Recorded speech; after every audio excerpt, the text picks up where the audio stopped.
राजनीति करने का एक स्टंट है, इससे ज़्यादा कुछ नहीं है। आप सबने भी देखा है कि किस प्रकार से जो सारा कैमरे में कैद हुआ है। लेकिन जब ऐसी दुर्घटना जो होती है, ऐसी दुखदायी जब घटना घटती है, हम लंबे समय तक विपक्ष में रहे हैं।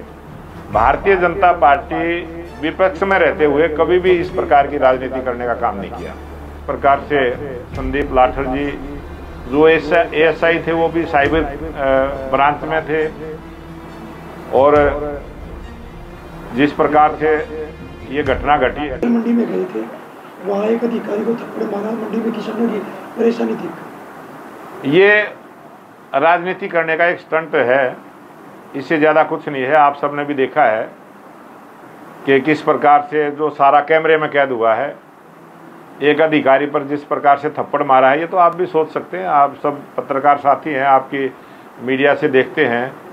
जो अधिकारी काम के लिए वहाँ उसकी बात सुनने के लिए गया था, उसी पर थप्पड़ मारना कौन सा ठीक बात है? अध्यक्ष जी, प्रदेश में 2 आत्महत्याएं हुई, एक वाईपुर ने की, दूसरी एएसआई संदीप ने की।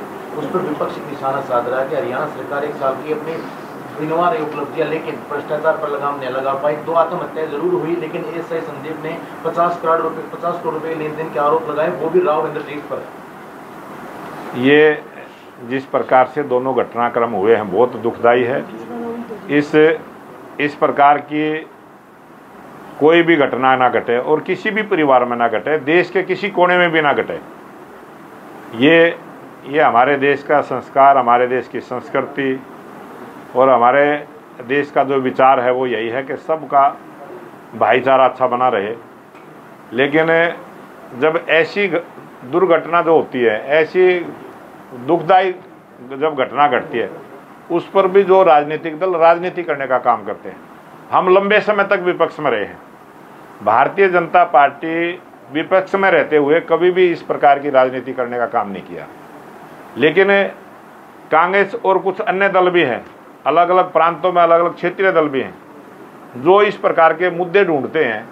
लेकिन देश की जनता जानती है, और ये इतने बड़े अधिकारी का इस प्रकार से बहुत बड़ी ये दुर्घटना है, उस परिवार के लिए भी, देश के लिए भी, प्रदेश के लिए भी जो चिंता का विषय है, इतने बड़े अधिकारी वर्ग में भी चिंता का विषय है, और उस पर राजनीति ना करें। और जिस प्रकार से संदीप लाठर जी जो एएसआई थे वो भी साइबर ब्रांच में थे, और जिस प्रकार से ये घटना घटी है वो भी बहुत दुखदाई है, बड़ी कष्टदायक है। और जब वो आदमी चला जाता है, उसके पीछे जो परिवार रहता है उसको बहुत सारे संकटों से मुकाबला करना पड़ता है। लेकिन ऐसी बड़ी दो दुर्घटनाएं हुई, उनको पॉलिटिकल पार्टी जो अपने आप को राष्ट्रीय दल मानते हैं और उस परिवार से रोज संपर्क में किस प्रकार से रहे, किस प्रकार से इस केस को लंबा करने का उनका प्रयास रहा, वो सब मीडिया के सामने भी आया है, जनता भी जानती है। मैं तो इतना ही कहूँगा कि इस प्रकार की राजनीति ना करें।